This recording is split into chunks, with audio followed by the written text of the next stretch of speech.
Okay. But right now, 85% of our seafood is being imported from foreign countries that have very little, if any, regulations on how it is harvested or farm raised. And in Asia, what they do is they have big ponds that they raise shrimp and tilapia and things like that in. Remember that tilapia. If you're going to eat it, get farm raised from America, because when they do it overseas, it is raised in little more than cesspools. And what they do is they put chicken coops and their bird cages over top of these, and those droppings are what feed our food that they're trying to feed to us. And NOAA, the one that y'all don't like, and first on NOAA too, Jane Lubchenco is the director of NOAA. And we need to all stand united in our fight against her, because she is affecting you guys here. She affects the fishermen on all the coast. And so we need to get rid of her, regardless of who is our president next time. Hopefully it'll be mid at this point. But anyway, so what happens is 85% is imported from foreign countries. Only 1% of that is checked. Half of that 1% is rejected because it is unfit to eat for some reason.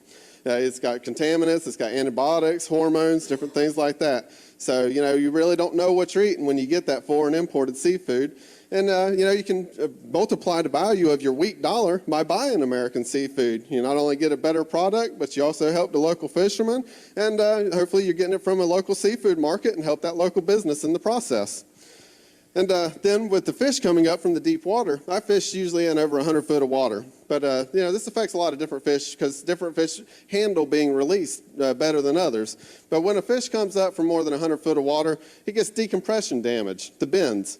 And, and this is something, it's kind of, most people don't realize, but their eyes will start popping out of their head sometimes. And they tell us what we need to do is take a needle and poke a hole in that fish and he'll be fine. And they want us to discard these things. And, and he's not going to live. He may sink out of sight where you feel better about yourself, but he's going to die. And so that's where, with those possession limits, I know some of these terms are kind of foreign to you guys, and I understand, and that's why I would be happy to answer any questions. But what they have is quotas set, and I agree with the quotas. You need to have a certain limit. If you over harvest those fish, they won't be there for future generations. But you do need to manage those quotas with the possession limits, just like you have a bag limit when you go trout fishing or something. You can only keep 2 or 5. And the commercial fishermen, we need to have poundage limits, say 1,000 pounds of this, 500 pounds of that, and they need to be adjusted after 75% of the quota has been filled to a level that fills the quota without a closure. And what that'll do is allow us to go out there and target these fish, because any structure on the bottom is where they'll live. You'll have 5 or 6 different species living around that structure, and you can't help but catch some of all of them. So once the quota is met and it is shut down, those that are illegal, those are the ones you have to throw back. And so with those adjusted possession limits, we could target the fish with a high possession limit while still keeping some of those with the lower limits, and really make efficient use of the resource, give the consumer a dependable supply of our seafood throughout the entire year, and make where we have a safer way to make a living. Because it is important, I'm responsible for the safety of my crew, regardless of the laws that I had to follow. And when that man lost his life trying to support his 19-month-old baby, I saw my mate there. He has 3 kids and a wife. And I couldn't come home and tell his wife and 3 kids that I lost his, their father and husband over the side of the boat, and he's lost. I don't even have his body for them to see. And that's something that really touched me, that I don't want to do that. It's a dangerous job in the first place, but they don't need to greatly increase our chances of injury or death with incompetent laws that waste our resources, deny you access to our seafood, and destroy our jobs in the process. And what's the worst part about this is that they are doing it maliciously. And I'm sure y'all recognize this in some of what you're fighting. They will create a problem in order to advance an agenda that they want in the first place. And so what they want is a system called catch shares that allocates our fisheries and our resources to a few big global corporations, puts out the small independent fishermen like myself, and then you're dependent on, it could be even foreign countries that own our shares, and then you're dependent on somebody, a few big corporations for your seafood, for agriculture, and everything basically. So we're no longer, the America that we were, where we are hardworking people out there responsibly harvesting nature's resources and providing for our families, and providing the people that can't access those resources with the access to them. So did you want me to address something else, or I think that was it? Okay. Yeah, traveling the state, talked to, like I said, I was down in Morro Bay, talked to the guys there. That fleet is just dwindling away to nothing. And then there's one or two big corporations here they've already passed the catch share system here, and they're buying up the shares. And so the small independent guys, they either had to sell out to that big corporation, or they just, and that big corporation is the one that buys their fish. So they're kind of in a catch-22. They can't fight against it because then they don't have a way to sell their fish or their crabs or their shrimp or whatever it is they're harvesting. And it's just it's a big vicious cycle that they have going. But anyway, I'll be happy to answer some questions. And we have it. I have a question. Yes, sir. How do you poke a hole in a fish that's decompressing? Well, Because I've caught a few of them that way, and they're pretty ugly when they come up from several hundred feet of water. Yeah. Well, they made us buy this, it's like a giant hypodermic needle. And so when you put it in there, you can hear the air coming out of it. But that fish has got internal damage done to its organs. It's got air bubbles in its bloodstream. And what's going to happen is, rather than killing that fish quickly and using it wisely and then counting it against the quotas, then that fish will slowly die and it will just go to waste. And then they actually count that fish against our quotas anyway. They deduct an average of 30% of our fishing quotas based on the waste that they mandate. And in one case of the red snapper on the East Coast, they are allocating 100%, I believe it's 42 tons of red snapper that they allocate to the dead discards. And I just recently went on a fishing trip with some scientists, and we were having to turn those fish back. We vented them properly. There was a 15-pound beautiful American red snapper that would have fed, several people with 15 pounds of meat. And so they vented it, threw it over the side. It just floated off, kind of fluttered on the top. Seagull came over, pecked his eyes out. He baked in the sun for hours as he floated off and slowly died. And I pointed that out to the environmentalists that were on there and the fishery managers. And that is cruel and unusual. It is nothing more than government-mandated, premeditated animal abuse. And it offends me so greatly, I never want to fish another day in my life if this is what they're going to force me to do. And that's why I started making that calendar, because I tied my boat to the dock and I haven't fished for over 2 years now commercially, because I don't want to be part of that. And I'm going to fight it. And what I have to do, if I had to travel coast to coast to talk to everybody one at a time, that is fine. But I will speak to anybody. I will talk to anybody about it, any bureaucrat, any politician, any individual. And what I found is that what happens is groups, organizations, they very rarely will help, but the individual is the one that will help. They'll sign the petition, they'll buy the calendar, they'll stand with me. And if enough of us stand united, there's some level between me and 300 million Americans that we can make anything happen. If all of us stand united, we can do it.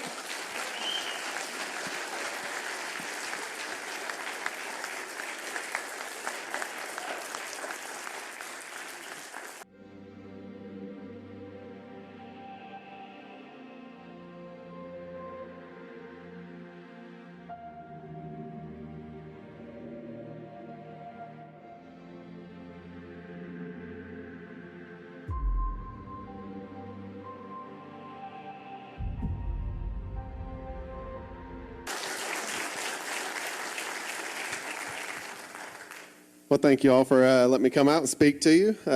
After hearing some of the comments, it sounds like we're going through a similar thing as what's happening with the fisheries on the East Coast. And I've traveled the Morro Bay up to Crescent City and talked to a lot of fishermen, and they're having a very similar thing along the coast. And it's all the bureaucracy, basically. But let me, before I go too far, start with I'm from North Carolina. I started fishing when I was 11 years old.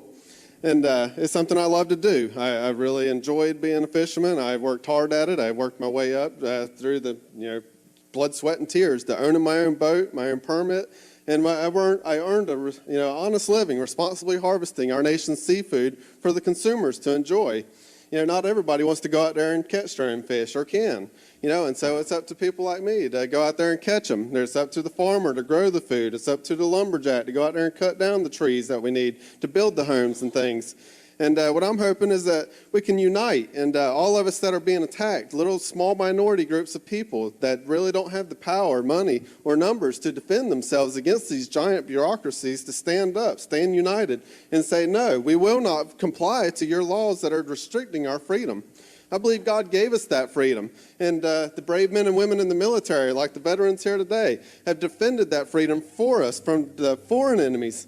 And it is our duty to God and country to stand up and defend that freedom from the domestic enemies that threaten it, which are more of a threat than even the foreign enemies at this point.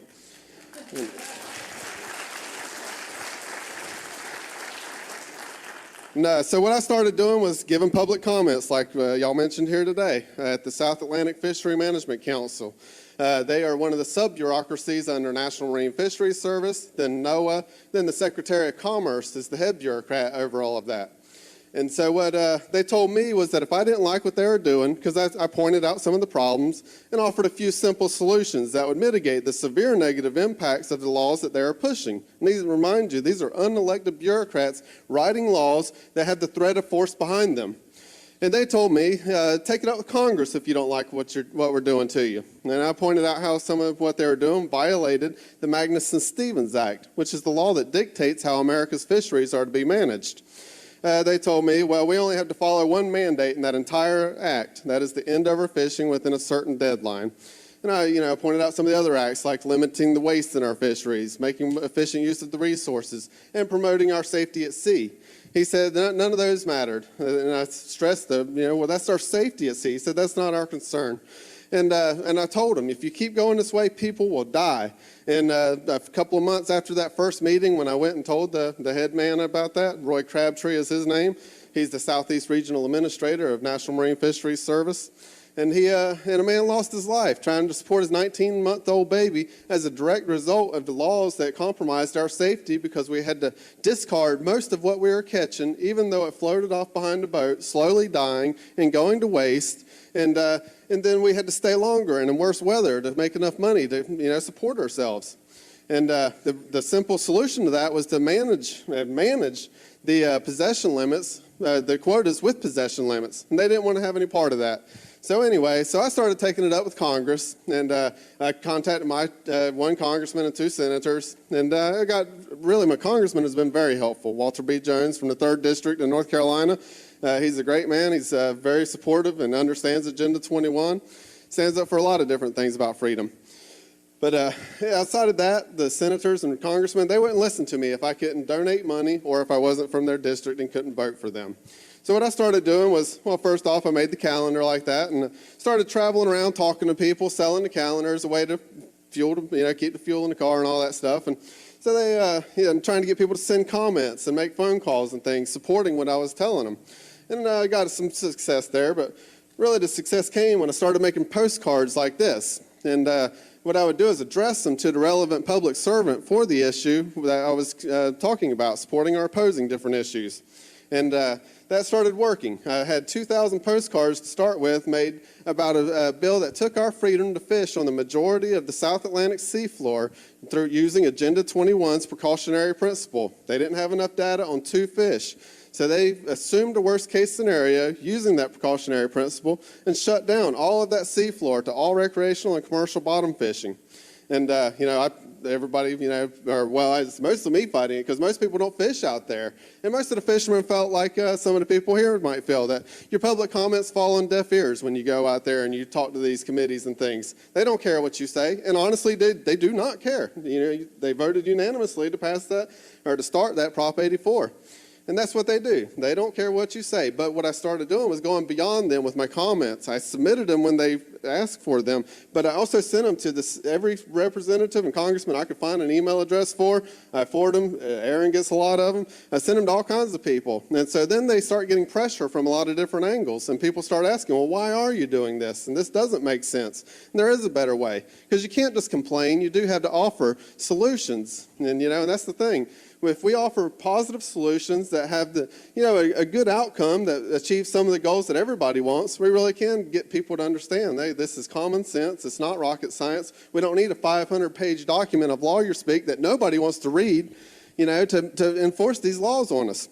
So anyway, with those 2,000 postcards, they were addressed to the Secretary of Commerce, Gary Locke at the time, and asking him to, pointing out that was that Amendment 17B was the amendment that he should not sign it, asking him not to sign it. And he went ahead and signed it anyway. We still kept on sending postcards to him, and I was sending emails to him, and I called the office, tried to get a meeting with him when I was up in Washington. They didn't want to meet with me, and anyway. So we kept on putting that pressure and pressure. May 10th of this year, we finally got that entire area closure suspended. And that was because of the efforts of people, good people like you, that would make your voice heard. Had it just been me saying it, I don't care how loud I said it, they wouldn't have listened to me. But when enough people make their voice heard, then we can really make a difference because we have power in numbers. And that's what we need to do is unite.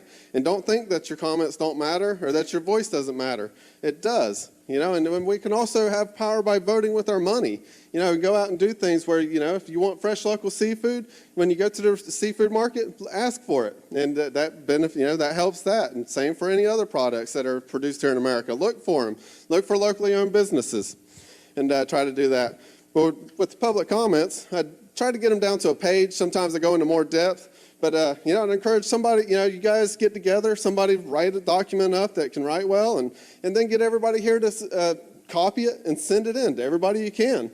And then you really get a lot of people going. We really do have power in numbers, and it's up to us to stand up and do what we need to do to defend our freedom, because our politicians aren't going to do it, the bureaucracies are not going to do it, and the charitable bureaucracies are not going to do it. There's a lot of charitable groups out there, like Pew Charitable Trust, Environmental Defense Fund. There are probably some of these pushing these things, and they're global eco-charities that they don't have our best interest at heart, but they're donated to by big oil companies, and I'm a free market man, and I want the free flow of oil, but they are manipulating the system. Some of the big global corporations, they donate to these charities, and the charities tell the bureaucracies what to do and also get funding from us through the government.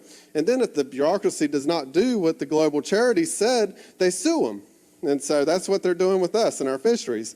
And we don't have the money to fight them in court. They have billions of dollars, and they will win in court because you have a federal judge and a federal bureaucracy and the groups that are the puppet masters for the bureaucracies. So that's where we have to really make our voice heard. And that's our one power that we have, that we really can win this fight. Inform people, offer positive solutions, and stand up for your freedom. It's a gift from God that we should not take for granted. I love my freedom. I love my country. I want my kids to know the freedom that I knew as a child. And it is slipping away. Our sweet lady liberty is dying to death of 1,000 cuts. Every time one of these bureaucracies takes another freedom from us, writes another law, enforced through the barrel of a gun on us, then we lose another freedom. And soon, once we lose 51% of those freedoms, we will be free no more. And then it's time for us to stand up and do what we need to do as American citizens with our freedom to speak. We have a First Amendment right, freedom of speech. We need to stand up and use it. If we don't, we will lose it. And, I don't care who is your politician, if he's a Democrat or Republican, you demand the same thing from them. They are our public servants, and it is up to us as their employers to tell them what we expect of them. If we just if we turn them loose, they'll be like any other employee. They'll get away with everything they can. And so, anyway, with that, thank you very much.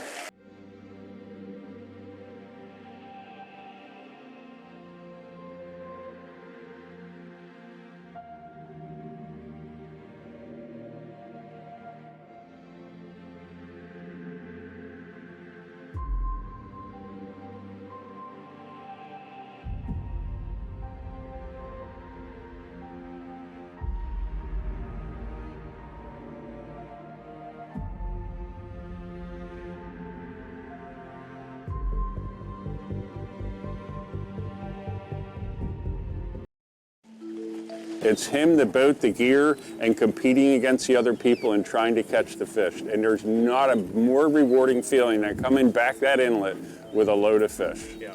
And I've done a few things, and it's been for 40 years, and it's still thrilling. Bill Bright has been a boat captain for decades, and while he loves to be on the water, the cost can be high. He said that his expenses and fuel for his boat can be about $5,000 a day. You can ride for a week because these are pelagic fish. They're moving in schools and they're moving all the time. So wherever they were today, they're not tomorrow. But the biggest factor is the riding time, looking for these fish. Back in 2020, the federal government required boat owners to pay for inspectors who join their crew. These inspectors make sure fishing regulations are followed. They come in and they're at a deficit. They've got they have fuel to pay for, they've got the grub to pay for, Now they want to charge them observer coverage on top of that. So the crew members come in, they make zero, and you've got an observer on board that's making $700 a day. Now having to bear the brunt of inspector costs, the fishermen are taking their fight to the Supreme Court. And while the case deals with the fishing industry, the impact of the court's opinion could be wide-reaching. The courts maybe have to do more. And others say no. Congress has handed power to the Food and Drug Administration or to NOAA that does fisheries regulation. And so we should respect Congress handing power to those agencies. So the battle is really who has the job of being the more important interpreter of these laws. For decades, conservatives in particular have been trying to limit the government's power to impose regulations when a law passed by Congress is vague. A win for the fishermen could threaten many other regulations, including those that deal with guns, the workplace, and the environment. Some people think the Supreme Court's on a demolition mission, right? And that's the critics' view, and others think this is the court restoring balance. But the bottom line is, whatever they're doing, they are changing the law in major fundamental ways. The federal government says the regulations protect herring populations. Wayne Reichel, the owner and president of Lund's Fisheries, says he wants to protect the herring too. He just thinks the government should pay for the inspectors. Between fishing and fish processing, I am third generation, and without a healthy stock and a healthy resource, we don't have a future. So we're the biggest conservationists out there.